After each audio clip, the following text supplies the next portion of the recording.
বাবার চাইতে আল্লাহ তাআলা বান্দাকে লক্ষ কোটি, মায়ের চাইতে কোটি কোটি কোটি কোটি গুণ বেশি ভালোবাসে। রাগ হইয়া গুসা হইয়া ফিরিস্তা করে বইলা ফেলে, ধর এটা তো তোকে ফেল, এটা আমার গোলাম না। কৃতকর্মের কারণে শাস্তি অবধারিত যদি কইরা ফেলায়, আর বান্দার চোখে যদি পানি সহ বান্দা নাদামাত আর লজ্জা লইয়া ভীতি সহকারে কেঁদে দিয়ে যদি একবার মুখে বাইর করে আস্তাগফিরুল্লাহ,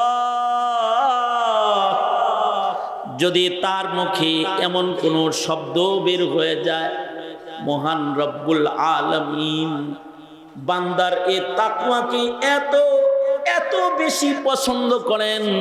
কোন বান্দার মধ্যে তাকওয়া ফুটে উঠলে আল্লাহ তাআলা বলে, গুনাহ করছিল তাই রাগ করছিলাম, আবার আমার জালাল, আমার কাহার, আমার আযাব, আমার গজবরে ভয় পাইছে, দেখোস না কান্দে, দেখোস না আযাব থেকে বাঁচতে চাই, ওর তাকওয়ার দিকে তাকাইয়া আমি এখন ওর প্রতি দুর্বল হয়ে গেছি, ফেরেশতারা আযাব দিস না, আমি মাফ করে দিলাম।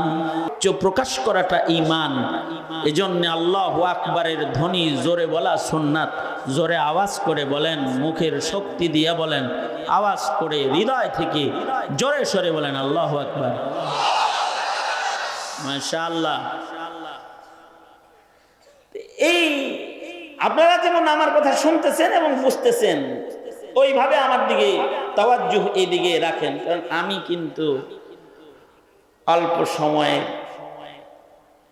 এখানে শিডিউল, আমার টাইম বেশি নাই, বড়রা এসে পড়ছে তো জন্য আমার টাইম কম, মুরব্বীরা বয়ান করবেন। তা আমি যেটা বলতেছিলাম যে কোনোভাবে প্রকাশ করবে যে সে ইমানদার হিসেবে কাকে ভয় পায়, কাকে ভয় পায়। আমি অনেক সময় উদাহরণ দিই, মায়েরা অনেক সময় বাপের কাছে বিচার দেয়, তোমার এই ছেলের জ্বালায় বাঁচি না, তোমার ছেলে এটা করছে, এ কাম করছে, এ কাম করছে, আকাম গুলা শোনার পরে বাবা বুঝে যে এটা এখন একমাত্র লাঠি খাওয়ার উপযুক্ত, এটাও বাপেরা বুঝালা, বিচারের স্টাইলটা এরকম হইছে। বাপ যখন বুঝে যে এটা লাঠি খাওয়ার উপযুক্ত, লাঠি লইয়া বাবা ঠিকই দাওয়া দেয়। দাওয়া দিলে পরে যদি সন্তান এরকম বাপ ধরে যে তোমার লাঠির আমি ডরাই না,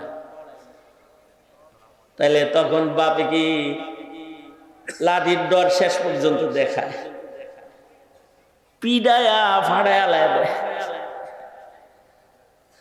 তুই লাঠিরে ভয় পাস না, দেখ লাঠির নিচে কি আছে। আর যদি বাবারে দিই খাই সন্তান কাঁপতে শুরু করে, আর ওর চোখ দিয়ে যদি পানি বাইর হয়ে যায়, ভালোবাসার জায়গায় তার পিতা তাকে ডান্ডা দেখাইছে, লাঠি নিয়ে আইতাছে, এটা দেখি কাঁপতাছে। যদি খালি কাঁপাকাঁপি শুরু করে বাবার ভয়টা সন্তান প্রকাশ করে ফেলায়, পেছন থেকে জননী আর নীরব থাকে না, বাবার হাতের লাঠিটা টান দিয়ে ধইরা আবার যে বিচার দিছে হেই ফিরায় আর কয়, থাক ডরাইছেই তো, আর করব না, ছেড়ে দেন। বাবার চাইতে আল্লাহ তাআলা বান্দাকে লক্ষ কোটি, মায়ের চাইতে কোটি কোটি কোটি কোটি গুণ বেশি ভালোবাসে। রাগ হইয়া গুসা হইয়া ফিরিস্তা করে বইলা ফেলে, ধর এটা তো তোকে ফেল, এটা আমার গোলাম না। কৃতকর্মের কারণে শাস্তি অবধারিত যদি কইরা ফেলায়, আর বান্দার চোখে যদি পানি সহ বান্দা নাদামাত আর লজ্জা লইয়া ভীতি সহকারে কেঁদে দিয়ে যদি একবার মুখে বাইর করে আস্তাগফিরুল্লাহ, যদি তার মুখে এমন কোন শব্দ বের হয়ে যায়, মহান রব্বুল আলামিন বান্দার এ তাকওয়াকে এত এত বেশি পছন্দ করেন। কোন বান্দার মধ্যে তাকওয়া ফুটে উঠলে আল্লাহ তাআলা বলে গুনাহ করছিল তাই রাগ করছিলাম, আবার আমার জালাল, আমার কাহার, আমার আযাব, আমার গজবরে ভয়ও পাইছে। দেখোস না কান্দে, দেখোস না আযাব থেকে বাঁচতে চাই। ওর তাকওয়ার দিকে তাকাইয়া আমি এখন ওর প্রতি দুর্বল হয়ে গেছি। ফেরেশতারা আযাব দিস না, আমি মাফ করে দিলাম। ধরিস না ওরে, ক্ষমা করে দিছি। কিন্তু কোনোভাবে কোনো না কোনো কাজে এই তাকওয়াল্লাহ বান্দার প্রকাশ পাইতে হবে, পাইতেই পাইতেই। ভূমিকম্পরে ডরাও, এটা প্রকাশ করলা, আল্লাহরে ডরাও, এটা প্রকাশ করো না কেন? ভূমিকম্পকে ভয় পাও তাই উঠে উঠে দৌড় দিছো, নড়াচড়া হইছে আর দৌড় দিয়ে নিচে নামতেছে। তুমি বাঘেরে ভয় পাও, সাপেরে ভয় পাও, বিড়ালেও ভয় পাও। বিড়াল যদি করে উঠে ডরাও, বোঝা যায় ডরাও, চেহারায় ডর ভয় আসে। কুকুর যদি তোমার দিকে দৌড় দেয় তো তুমি ভয় পাও। তুমি আহকামুল হাকিমিন আল্লাহকে ভয় পাও, এটা প্রকাশ করতে তুমি পারো না। আসলে তুমি আল্লাহর ভয়ে ভীতু কোনো বান্দা না। তুমি দলকে ভয় পাও, নেতাকে ভয় পাও, মুদিরে ভয় পাও, আমেরিকারে ভয় পাও, আল্লাহকে ভয় পাও না কেন? কেন ভয় পাও না আল্লাহকে? ওই কথাটাই আল্লাহ বলেন, ইত্তাকুল্লাহ, ভয় করো। কেউ যদি আদনা দরজার ভয় প্রকাশ করে ফেলায়, বুখারী শরীফে আছে আল্লাহ তারে মাফ করে দেয়। 100 খুন করে ভয়ে কয় আমি তওবা করি। এক খুনি খুন করছে কয়টা? কিন্তু তার হৃদয়ে রবের ভয় দেখা দিয়েছে। এবার তওবার জন্য বারারা থেকে ফাজারা থেকে সফর করে বারারা, নেককারের কাছে আসবে, ওলি বুজুর্গের কাছে আসবে। পথ চলতে আরম্ভ করেছে, মুজাহাদা করতেছে তওবা করার। মাঝ রাস্তা পর্যন্ত আসছে, চেষ্টাটা অব্যাহত রাখছে। সে তার রবকে চায়, সে দুজকের আগুন বরদাস্ত করতে পারবে না। সে আযাব থেকে বাঁচতে চায়।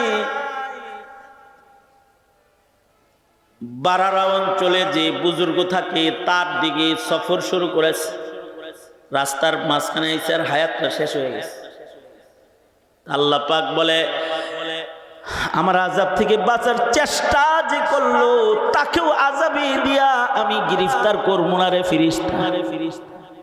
যা ওকে আমি মাফ করে দিয়েছি। রূহকারীরা আইছে জান্নাতে নিয়ে যায়। আর পাপ বেশি যেহেতু 100 গুণের আসামি, আযাবের ফেরেশতারাও এসেছে। আল্লাহ পাক আবার তৃতীয় উকিল নিযুক্ত করছে ভয়ের কারণে।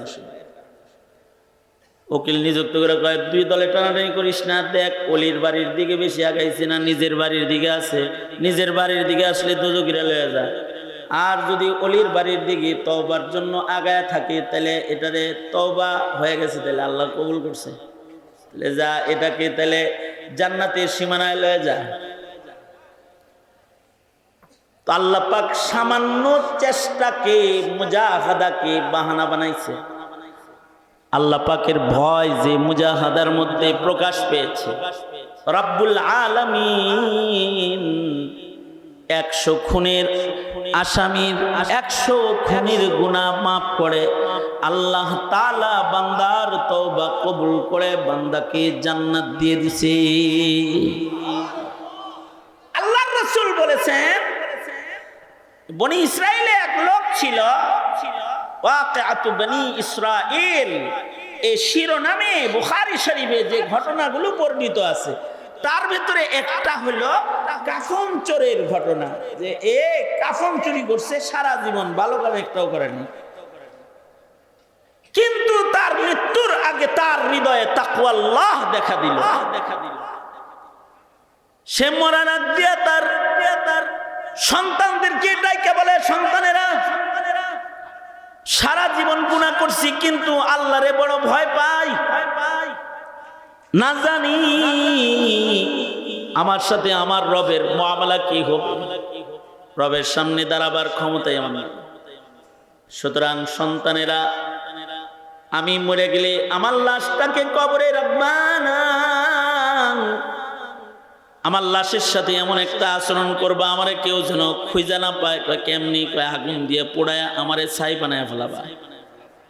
আমি ছাই হয়ে গেলে আগুনে পোড়া এই ছাইগুলোকে দুই ভাগ করে অর্ধেক বাতাসে উড়ায় দিবা, অর্ধেক পানিতে ভাসে।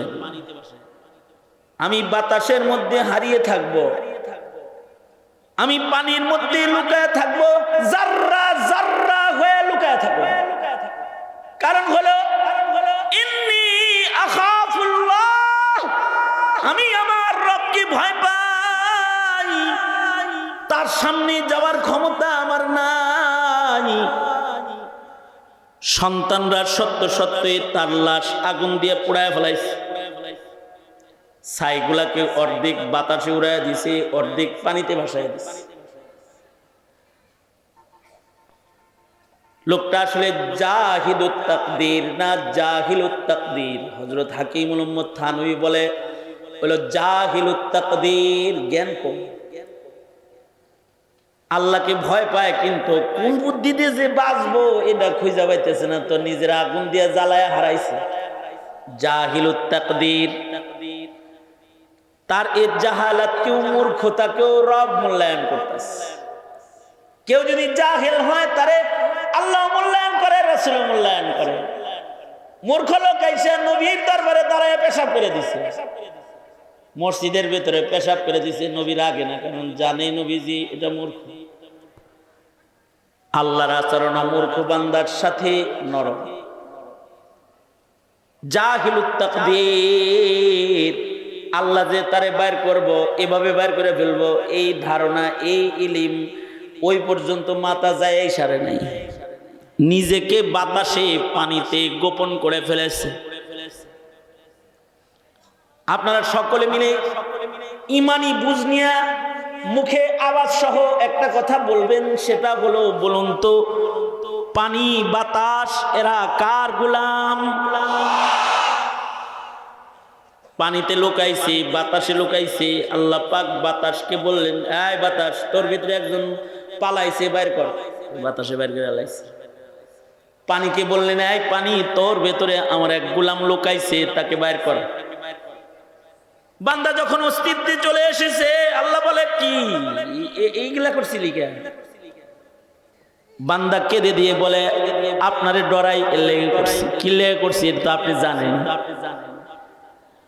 ওগো আল্লাহ, আপনার সামনে দাঁড়াইবার মতো হিম্মত আমি কমজোর গোলামের নাই। আমি কেমনে দাঁড়াবো আপনার সামনে?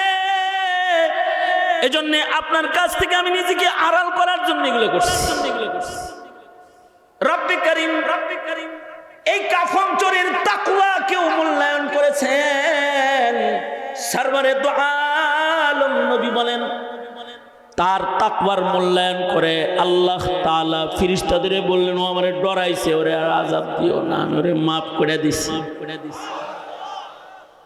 এইজন্য আল্লাহ বলেন, তুমি যে আমারে ভয় পাও এটা প্রকাশ করো। ইত্তাকুল্লাহ, ভয় করো। এক